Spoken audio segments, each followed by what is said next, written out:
저는 오늘 본문의 말씀을 가지고 성벽재건의 원리, 성벽재건의 원리 이런 제목으로 말씀을 증가하도록 하겠습니다. 이스라엘의 역사를 보면 여러 차례 망했다가 기적적으로 살아나기를 반복했습니다. 예전에 애굽의 노예로 400년 이상 살았던 적이 있죠. 거기서 하나님의 은혜로 회복이 되었습니다. 그리고 또 남유다가 하나님 앞에 범죄했을 때 그들은 바벨론의 포로로 잡혀갔습니다. 그러다가 페르시아 때 고레스 왕의 칙령을 듣고 주전 538년에 스룹바벨의 인도로 돌아오게 됩니다. 그것도 옛날 땅에 돌아왔습니다. 스룹바벨 총독에 의해서 이스라엘 백성들과 한마음이 되어서 뭘 합니까? 성전을 재건합니다. 그리고 458년, BC 458년에 에스라 인도로 2차 귀환을 합니다. 그래서 그들이 한 것은 율법을 재건하는 것이었습니다. 또 주전 444년경에 느헤미야 인도로 돌아와서 예루살렘 성벽을 재건했습니다. 1차, 2차, 3차 특징이 있죠. 1차 때는 성전을 재건했고, 2차 때는 율법을 재건했고, 3차 때는 성벽을 재건하는 내용입니다. 예루살렘 성벽을 재건하는 데 있어서 느헤미야는 우리로 말하면 시계를 한시 방향으로 해서 시대 반대 방향으로 해서 재건을 한 것을 볼 수 있습니다. 예루살렘 성벽이 물론 만리장성과 비교하면 아주 작은 것이지만 이 예루살렘 성벽은 10개의 문이 있었고 4개의 망대가 있는 큰 성벽이었습니다. 이것을 건설하는 데는 많은 인력과 물질이 소요되었습니다. 뿐만 아니라 이제 다음 주부터 4장을 보게 되겠는데요. 4장에 보면 이제 많은 반대도 심했습니다. 그런데 느헤미야는 성벽을 재건했습니다. 느헤미야 3장을 보면 사람 이름이 굉장히 많이 나옵니다. 누가 어디를 중수했고 이게 계속 반복되고 있습니다. 그래서 이 느헤미야 3장을 보면 좀 지겨운 감이 없지 않아 있어요. 그러나 모든 성경은 하나님의 감동으로 지어졌다고 하지 않습니까? 이 단순한 사람 이름이 나오는, 그리고 무엇을 중수했다는 여기에 하나님의 심오한 뜻이 담겨 있는 장입니다. 다시 한번 돌아볼까요? 예루살렘의 스룹바벨과 백성들이 돌아왔을 때 성전을 재건하고 수십 년의 시간이 지났습니다. 그럼에도 불구하고 성벽은 재건되지 않았습니다. 아니, 어쩌면 시도조차 하지 않았는지도 모릅니다. 이건 성벽 재건은 불가능하다고 생각했습니다. 그러나 그 성벽이 재건이 가능하다고 생각했던 한 사람이 있었습니다. 바로 느헤미야였습니다. 저는 5가지의 원리를 좀 살펴보려고 합니다. 이것은 꼭 오늘 성경에 나와 있는 성벽 재건의 원리뿐만 아니라 교회생활이라든지 사회생활이라든지 직장생활이라든지 정치, 이 모든 부분에 있어서 꼭 필요한 원리라고 볼 수 있습니다.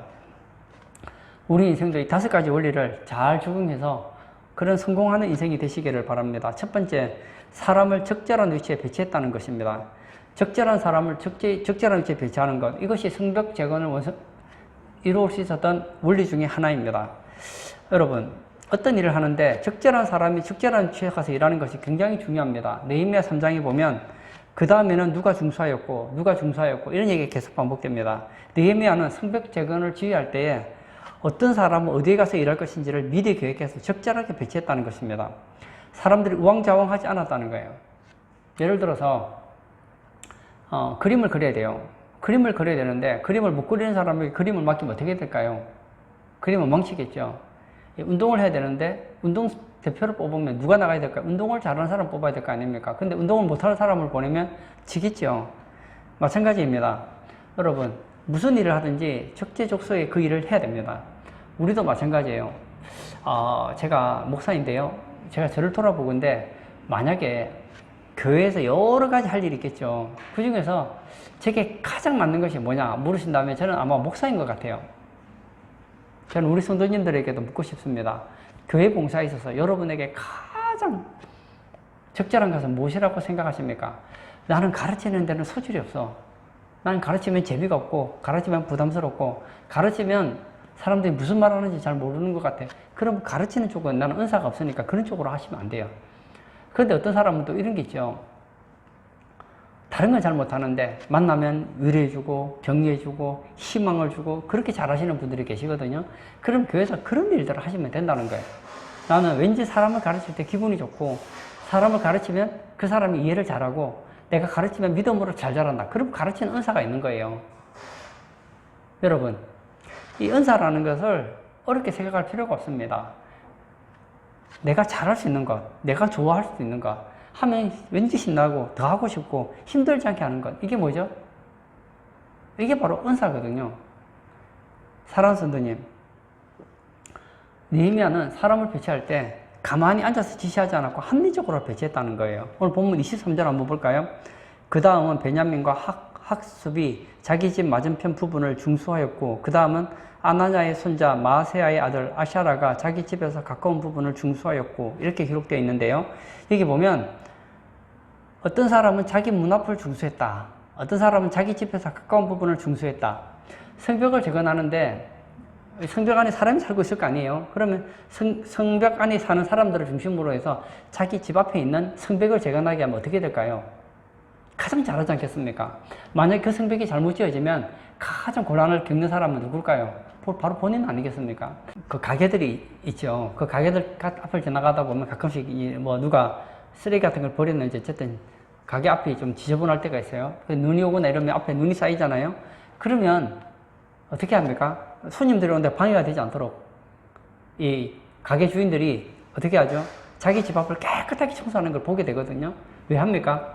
그게 자기한테 유익하기 때문이죠. 마찬가지입니다.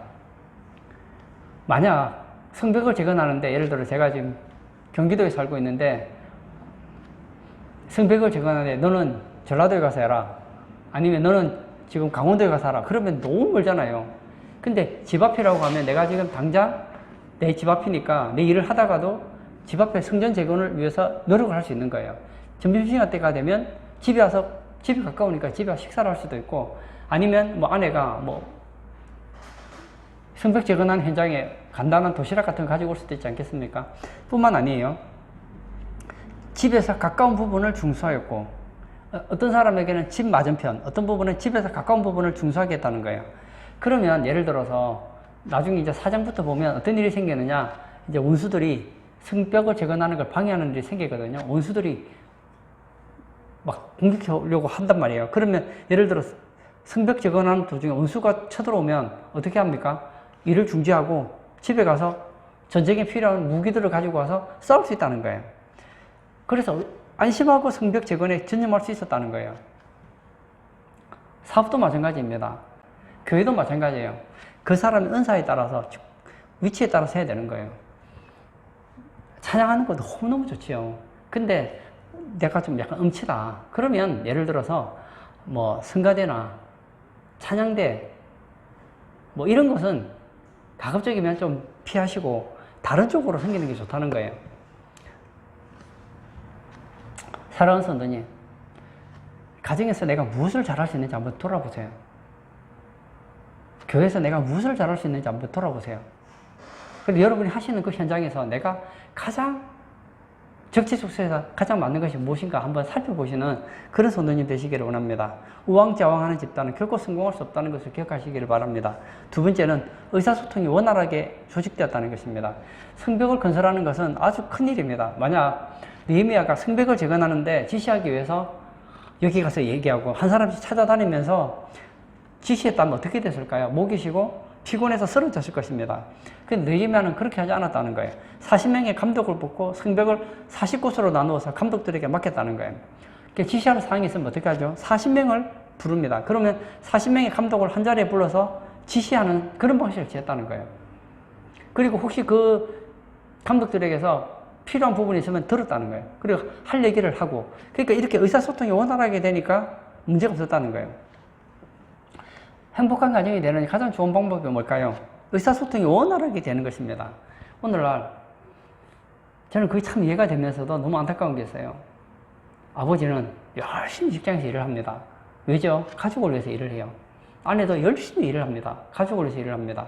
학생도 열심히 공부합니다. 예, 미래를 위해서, 가족을 위해서 그렇게 하죠. 하는데 너무 그렇게 하다 보니까 어떤 일이 생기죠? 예, 대화가 잘 안 되는 경우가 많아요. 아버지하고 아들하고 잘 대화를 할 시간이 별로 없고, 부부간의 대화가 적은 경우도 있거든요.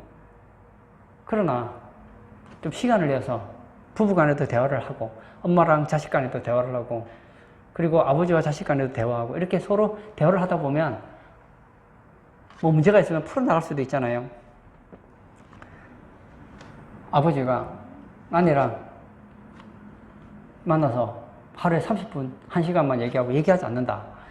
부모와 자식이 만나서 한 5분 식사할 때 잠깐 얘기하고 얘기하지 않는다. 하는 얘기가 얘야 방에 들어가서 공부해라. 뭐 그런 얘기만 한다면 어떻게 가족이 행복할 수 있겠느냐고요. 대화가 풍성해야죠. 교회에서도 마찬가지입니다. 예배 드리는 거 참 중요하죠. 근데 예배만 드리고 가버린다. 그럼 너무 썰렁하잖아요. 그럼 다양한 방법으로 만나서 대화도 나누고 교제도 하는 거 얼마나 좋습니까? 그리고 교회 어떤 많은 행사들이 있잖아요. 행사들이 있을 때 서로 의견들을 주고받으면서 좀 더 효율적으로 할 수 있는 방법이 없는가 하고 대화를 나눈다는 이런 것도 굉장히 중요하죠. 제가 목사인데 만약에 내가 처음부터 끝까지 모든 일을 다 하려고 한다면 어떻게 하겠습니까? 각 분야의 전문가들에게 일을 맡겨야죠. 초대교회에서도 처음에 사도들이 교회에 들어오는 가난한 자를 위해서 구제하는 데 적극적으로 가담했잖아요. 그러다 나중에는 어떻게 합니까? 아, 이건 지혜롭지 못하다. 그래서 그 일을 7명의 집사님들에게 이제 분배하고 본인들은 기도와 말씀에 전무했던 걸 보게 되잖아요. 그러면 그 7명의 집사님들이 서로 의논하고 의사소통을 하면서 어떻게 하면 구제를 효율적으로 할 수 있을지 나누지 않겠느냐는 거예요. 뿐만 아닙니다. 만약 긴급한 상황이 생겼어요. 40명의 감독을 모을 수 없는 상황이 되면 어떻게 할까요? 느헤미야 이 부분까지 염두에 두었다는 거예요. 느헤미야 4장 20절에 보면 너희는 어디서든지 나팔 소리를 듣거든 그리로 모여서 우리에게로 나오라. 우리 하나님이 우리를 위하여 싸우시리라 하였느니라. 예를 들어서 긴박한 전쟁 상황입니다. 그러면 감독을 부를 수 없잖아요. 지금 전쟁이 났는데 어떻게 부릅니까? 그럴 때는 어떤 식으로 했느냐? 나팔수가 나팔을 불겠다는 거예요. 나팔을 불면 아, 지금 큰 문제가 났구나. 지금 전쟁을 하게 생겼구나 생각하면 이제는 온 예루살렘 사람들이 그 나팔 부는 곳을 향해서 전쟁을 하기 위해서 중단하고 전투세세로 전환했다는 거예요. 느헤미야는 의사소통에 탁월한 지도자였습니다. 그는 대화를 주고받으면서 의사소통했을 뿐만 아니라 만약에 긴급한 전투 상황이 될 때를 대비해서도 충분히 준비를 했었다는 거예요. 작은 집단에서도 의사소통을 잘해야 됩니다. 부모와 자식 간에, 그리고 직장 동료 간에, 국가에서도 잘 돼야 됩니다. 그만큼 의사소통이 중요하다는 거예요. 세 번째, 소수를 제외하고는 모두가 전심으로 협력했다는 것입니다.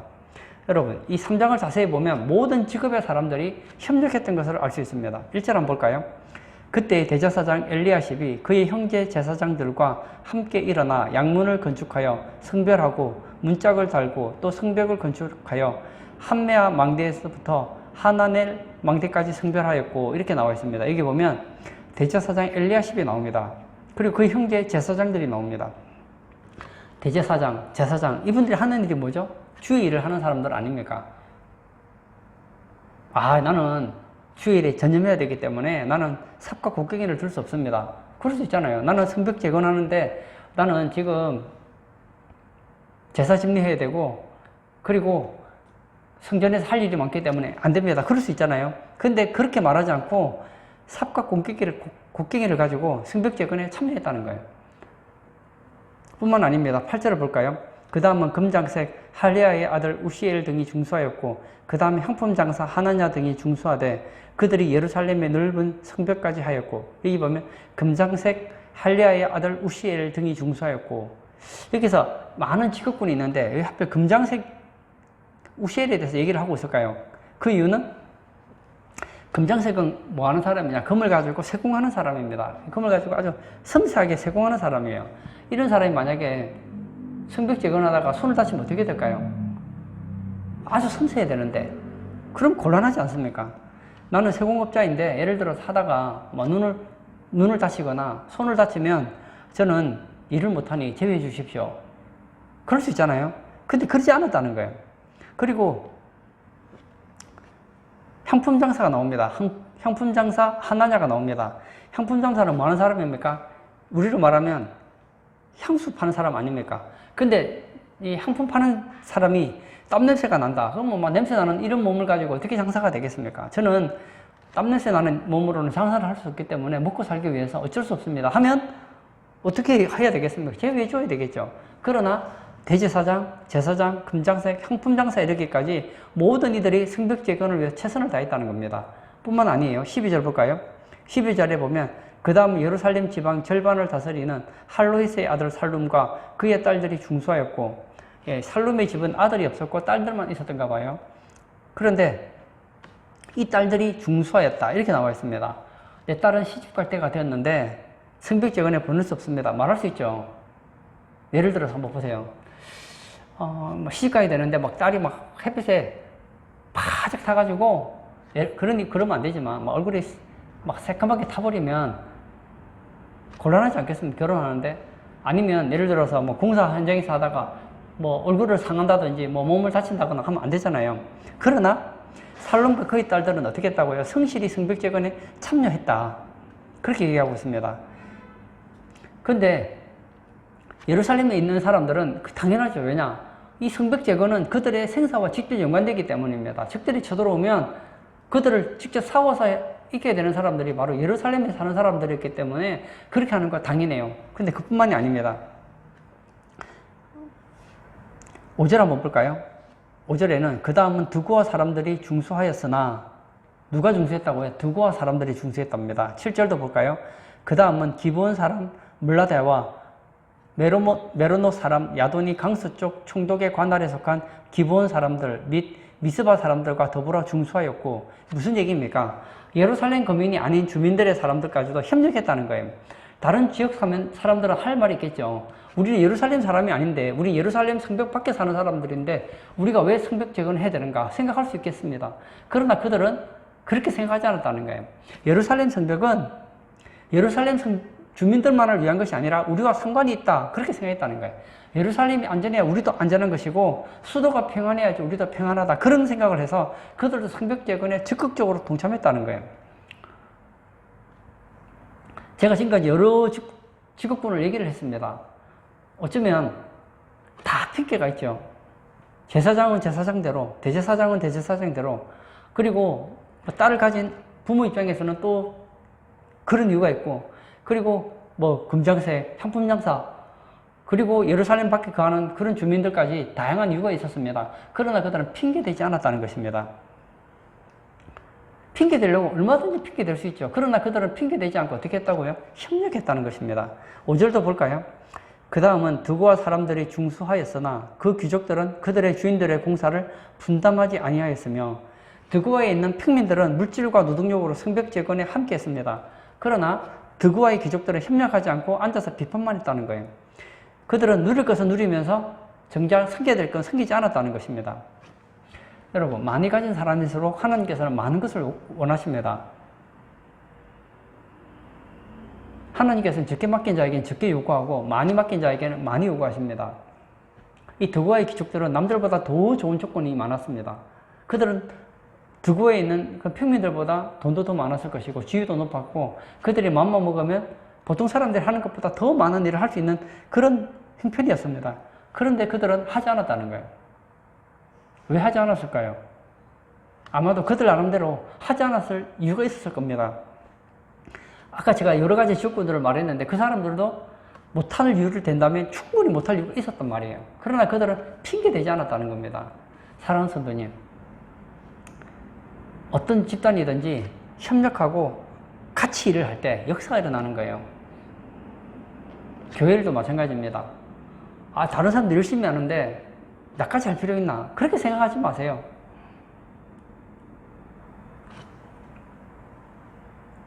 나는 돈이 없어서, 나는 건강이 부족해서, 나는 배운 것이 없어서, 나는 시간이 없어서, 그렇게 하면 교회 일할 사람 아무도 없습니다. 결국 교회는 누가 봉사합니까? 사랑하는 사람이 하는 거예요.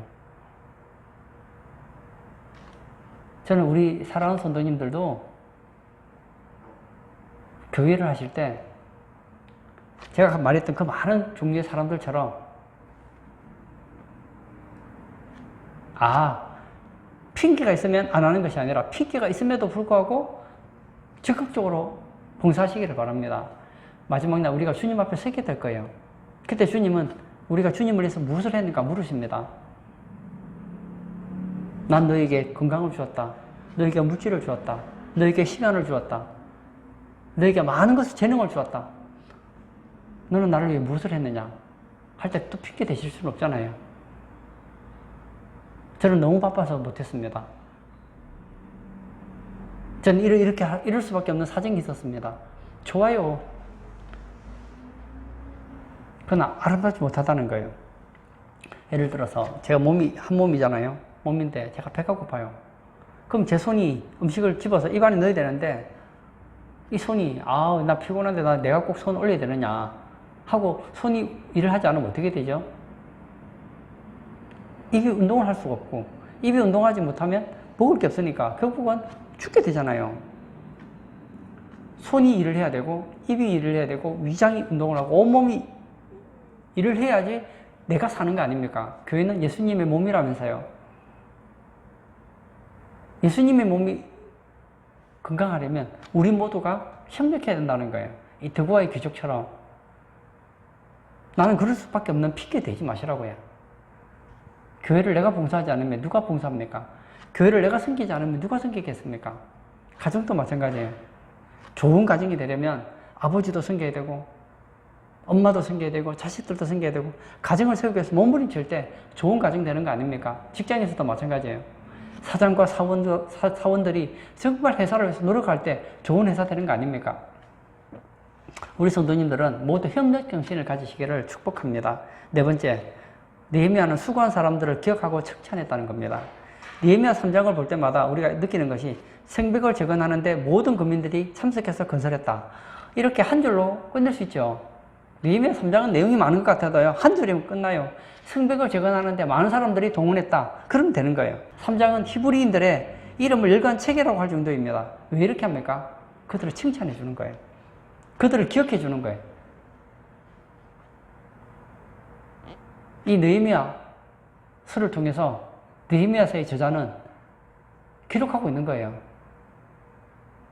누가 열심을 했는지, 누가 열심을 하지 않았는지, 그들이 얼마나 충성됐는지를 기록해주고 있더라는 거예요. 하나님도 마찬가지입니다. 여러분, 예루살렘 성벽 재건하는 것 중요하죠. 그러나 그들은 몰랐습니다. 그들은 그냥 예루살렘을 위해서 성벽을 재건했습니다. 그러나 느헤미야서 하나님 말씀에 그들이 수고한 것을 기록된 거 보지 않습니까? 마지막 때 우리가 주님 앞에 서게 될 거예요. 그때 우리가 했던 모든 일들이 주님 앞에 하나도 남김없이 다 기록되어 있을 거예요. 너는 참 나를 위해 이런 일을 했구나. 칭찬해 주신다고요. 너는 교회에 이런 일을 했구나. 너는 내 말을 지키고 이런 수고를 했구나. 그러지 않겠느냐고요.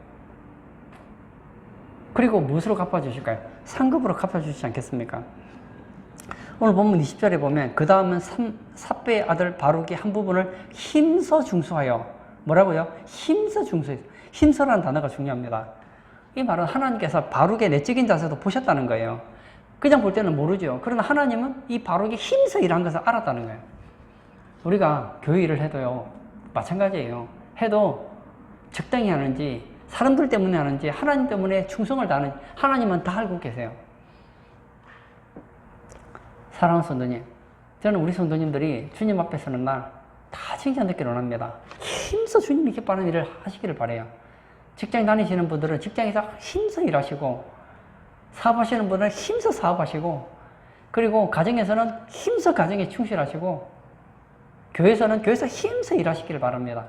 그래야 해서 주님 앞에 서는 날 악하고 게으른 종이라 책만 듣지 않기를 바랍니다. 우리 13절 또 한번 볼까요? 골짜기 문은 한온과 산호와 주민이 중수하여 문을 세우며 문짝을 달고 자물쇠와 빗장을 갖추고 또 분문까지 성벽 청규빗을 중수하였고, 또 14절 분문은 베네게렘 지방을 다스리는 네갑의 아들 말기야가 중수하여 문을 세우며 문짝을 달고 자물쇠와 빗장을 갖추었고, 이게 뭐 한운과 말기야가 나오는데요. 이들은 성벽을 세우고 성문을 달았을 뿐만 아니라 문짝도 달고 자물쇠와 빗장까지 달았다. 이렇게 얘기하고 있습니다. 다른 사람들보다 더 많은 일을 한 거예요. 배나 더 일을 했습니다. 저는 믿습니다. 하나님께서는 우리가 주님을 위해 조금 일을 했는지, 많이 했는지, 다른 사람과 똑같이 했는지, 적게 했는지 보고 계세요. 오늘 성경은 그걸 가르쳐 주고 있는 거예요. 마태복음 10장 42절에 이런 말씀이 있습니다. 또 누구든지 제자 이름으로 이 작은 자 중 하나에게 냉수 한 그릇이라도 주는 자는 내가 진실로 너희에게 이르노니 그 사람이 결단코 상을 잃지 아니하리라 하시니라. 냉수 한 그릇까지 주는 것도 주님께서는 결단코 상을 주시겠다고 말씀하십니다. 제가 너무 안타까운 건 자꾸 남과 비교하시는 분들이 계세요. 신앙생활은요, 남과 비교하는 게 아니에요. 하나님과 나와의 관계에서 하는 거예요. 주님은 우리에게 칭찬하고 싶어 하십니다. 주님 우리를 인정해 주십니다. 우리가 한 것에 대해서 주님을 인정해 주세요. 남들은 안 하는데 내가 왜 해야 되나? 그게 아니에요. 남들이 하고 안 하고를 따지지 마세요. 기도 왜 합니까? 남들이 기도 많이 하면 나도 기도 많이 하고, 남들이 적게 기도하면 나도 적게 기도하고, 그런 건가요? 아니잖아요. 남이 기도하든 하지 않든 그건 그 사람에게 맡기세요. 저는 교회 일을 하면서 제 나름대로 가진 자세라고 그럴까요? 남과 비교하지 말자. 하나님 앞에서 내 체력에 닿는 한계에서 나보다 남들이 더 충성하는 목사님들도 있을 것이고 나보다 더 열심히 하시는 분도 계실 거예요. 그러나 저는 제 건강이 허락하는 한, 내 능력이 주어지는 한 하나님께서 내게 주신 환경 속에서 저는 최선을 다하려고 합니다. 저는 남들과 비교하지 않으려고 합니다. 저보다 큰 교회 목회하시는 분들 전 대단하다고 봐요. 그러나 저는 그분들 보지 않을 생각이에요. 제가 하는 일을 많이 할 수 있도록 하나님께서 건강을 허락해 주시면 많은 일을 하게 할 것이고 하나님께서 내게 주신 건강이 이 정도라면 저는 그 건강에 맞춰서 저는 교회 봉사하고 싶어요. 여러분들도 마찬가지입니다. 남이 하느냐 안 하느냐 신경 쓰지 마세요. 오늘 성경에서 보잖아요. 도로의 귀족들은 아무 일도 안 하잖아요. 보세요. 어느 곳에 나가면 열심히 하는 사람이 있고 아무것도 안 하는 사람이 있습니다. 성실한 사람이 있고 게으른 사람이 있습니다. 여러분 어디를 따르시렵니까? 도로의 귀족. 부끄러운 이야기죠. 근데 어떤 사람은 하지 않아도 되지만 열심히 했습니다. 어떤 사람은 다른 사람들보다 배나 더 많은 일을 했습니다. 사람들은 모를 수 있어요. 그러나 하나님은 알아주시다는 거예요. 느헤미야는 느헤미야 3장을 통해서 무엇을 가르쳐 줍니까? 그들을 칭찬하는 거예요. 그들을 인정해 주는 거예요. 다섯째로 시작한 일을 완성하려는 정신을 가지고 있었다는 것입니다. 느헤미야는 어떤 마음을 가지고 있었느냐? 성벽 재건이 시작되면 끝장을 보겠다. 그런 마음을 가졌다는 거예요. 히브리어에는 태가 두 개밖에 없습니다. 하나는 완료태고 하나는 미완료태입니다. 이 완료태 아시죠? 완료형이라는 것은 끝났다는 것이고 미완료태라는 것은 아직 끝나지 않았다는 것입니다. 근데 느헤미야 3장에 나오는 모든 히브리 동사는 완료태라는 거예요. 끝났다는 거예요. 중수하였고 갖추었고 이루었다. 100% 완성되었다는 거예요. 작심삼일이라는 것이 있죠. 처음에는 열심히 합니다. 하다 보면 나중 되면 허지부지 되는 거. 이걸 보고 용두삼이라고 부릅니다. 예루살렘 거민들은 반대가 있었습니다. 그 중에는 어쩌면 게으른 사람이 있었는지도 몰라요. 부정적인 생각을 가진 사람이 있었는지 몰라요. 그러나 결국 그들은 해냈다는 거예요. 어떤 일을 시작했으면 끝까지 일을 마쳐야 한다는 건강한 정신을 가지고 있었다는 것입니다. 사랑하는 성도님, 해도 되고 안 해도 되는 일이면 안 해도 돼요. 그러나 진짜 해야 되는 일이면요, 끝까지 하셔야 돼요. 우리 신앙의 모델이라고 할 수 있는 사도 바울이 이런 얘기를 합니다. 디모데후서 4장 7절에 보면 나는 선한 싸움을 싸우고 달려갈 길을 마치고 믿음을 지켰다. 사도 바울은 나는 지켰다. 다 이루었다. 그렇게 얘기를 하고 있는 거예요. 우리가 주님 앞에 서는 날 어쩌면 우리가 신앙생활을 하면서 그런 거 있잖아요. 내가 세상을 떠나기 전에 이건 이루어야 되겠다 하는 것이 있을 겁니다. 내가 주님 기뻐하는 일을 위해서 주님이 내게 주신 이 은사들을 가지고 내가 이것은 하고 싶다. 그런 것이 있다면 미루지 마세요. 지금 하세요. 느헤미야와 예루살렘 주민들 그리고 예루살렘 성벽 밖에 있던 주민들이 한마음에 대한 성벽을 재건합니다. 몇 달이 걸려도 못 짓는 성벽이에요. 어쩌면 몇 년 동안 성벽 재건하려고 했지만 실패했던 일이에요. 그런데 그들이 하나가 되어서 협력해서 일을 했을 때 50일 만에 성벽을 재건했단 말이에요. 여러분, 하나님은 하려고 하는 자를 도와주십니다. 하나님께서는 하나님이 기뻐하는 일을 하려고 하면요, 문을 열어주세요. 여러분이 하려고 하는 그 일이 하나님이 기뻐하는 일이 맞다고 확신하십니까? 그렇다면요, 중수하였고 그 주인공이 되시기를 바래요. 사도 바울처럼 나는 다 이루었다. 그 주인공이 되기를 원해요. 세상을 떠나는 날, 이럴 줄 알았으면 내가 기도 좀 더 할걸. 그럼 지금 기도하세요. 내가 이렇게 세상 떠날 줄 알았다면 좀 더 사랑할걸. 그럼 지금 사랑하시라고요. 이럴 줄 알았으면 하나님이 내게 주신 이 물질을 가지고 선교하는 데 좀 쓸걸. 그럼 지금 쓰시라고요. 자꾸만 내일을 미루지 마시고 오늘 할 일은 오늘로 하는 거예요. 느헤미야 3장은 우리에게 가르쳐 줍니다. 그들은 중수하였다. 중수하였다. 그들 해야 될 일을 했다는 거예요. 우리는 이 땅에 왜 왔을까요? 하나님께서 우리에게 할 일이 있다고 보내주신 거예요. 그 일을 뭐라고 그럽니까? 소명. 그리고 그 일을 하는 것을 사명이라 그럽니다. 오늘 예배 참석하신 사랑하는 성도님, 저는 여러분들이 세상 사람처럼 살지 않았으면 좋겠어요. 세상 사람들은 왜 사는지를 몰라요. 왜 왔는지를 모릅니다. 어떻게 사는지를 모릅니다. 이 땅에서 그냥 잘 먹고 잘 살고 행복하게 살면 된다고 생각해요. 우리도 그럴까요? 아닙니다. 하나님께서 우리 이 땅에 보내신 목적이 있다고요. 내가 하지 않으면 안 되는 나만의 사명이 있다고요. 그 사명을 이루시는 복된 성도님 되시기를 축복합니다. 결론을 짓고자 합니다. 느헤미야 3장에서 우리는 느헤미야가 이스라엘 백성들과 함께 어떻게 성벽을 재건했는지를 보았습니다.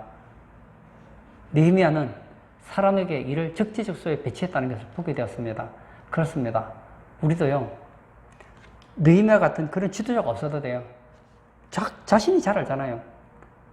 내가 가지고 있는 재능, 내가 가지고 있는 은사, 내가 가진 것을 가지고 내가 무엇을 할 때 가장 하나님께 유익할 것인가 생각하고 그 일에 헌신해 보자고요. 그리고 의사소통을 잘해야 됩니다. 저는 우리 성도님들이 남의 얘기를 잘 듣고 대화를 잘 하시고 그리고 하나님께서 기뻐하는 일을 위해서 협력하는 그런 성도님 되시기를 원합니다. 뿐만 아닙니다. 하나님은 우리가 잘하면요, 칭찬해 주시기를 기뻐해요. 저는 우리 성도님들이 칭찬맨이 되기를 바라요. 옛날에 이런 책이 있었죠. 칭찬은 고래도 춤추게 한다. 우리 대한민국은, 우리나라 국민성은 잘하는 걸 보면요, 잘 칭찬을 안 하는 것 같아요. 잘하면 당연한 거고 못하면 욕을 그렇게 잘해요. 저는 축구를 그렇게 좋아하지 않는데 제가 축구하는 걸 보면 사람들이 그런 얘기를 많이 해요. 야, 내가 눈 감고 해도 저 사람보다 축구 잘하겠다. 한번 눈 감고 해보세요. 눈 뜨고 해도요. 여러분, 국가대표가 우리가 볼 때는 막 시원찮게 보여도요. 그 사람이 그래도 우리나라 가장 축구 잘하는 사람 중에 한 사람 아닙니까? 상대방이 워낙 잘해서 그렇지요. 우리가 가면요. 어떻게 저렇게 골을 몇 골이나 먹냐 하지만 여러분이 한번 나가보세요. 몇십 골 먹어요. 조금 잘하는 게 있으면 격려해주고 인정해주고 칭찬해주고 그런 우리 성도님 되시기를 바라요. 우리 인생이 그렇게 길지 않습니다. 요즘에 의학이 발달됐다고 해도 100세 전후가 되면 다 세상을 떠난단 말이에요. 어차피 떠나는 인생, 하나님께서 내게 맡겨주신 그 사명, 그 사명을 이루기 위해서 몸부림치다가 우리의 생명이 끝나는 날, 주님, 저는 후회 없는 인생을 살았습니다. 주님이 맡겨주신 일을 위해서 제 인생을 바쳤습니다. 난 달려갈 길을 다 마쳤습니다. 그렇게 고백할 수 있는 우리 모든 성도님 되시길 주의 이름으로 축복합니다. 아멘. 이 시간 한번 같이 기도하기를 원합니다. 느헤미야와 이스라엘 백성들은 성벽을 재건했습니다. 저는 이 원리 중에서 여러분들이 한 가지만이라도 좀 실천하셨으면 좋겠어요. 저는 이 중에서 가장 쉬운 실천할 수 있는 것이 바로 칭찬이 아닌가 싶어요. 칭찬은 돈도 안 들어요. 식사할 때 아내가 음식을 잘한다. 칭찬해 주십시오. 남편이 성실하다. 칭찬해 주십시오. 자녀를 보면 칭찬해 주십시오. 내가 볼 때 조금이라도 잘하는 것이 있으면 인정해주고 격려해주고 칭찬해주는 거 얼마나 좋습니까? 그리고 내가 무엇을 할 수 있을까를 한번 생각해 보세요. 덕우와 귀족들은 자기가 할 수 있는 것을 하지 않았습니다.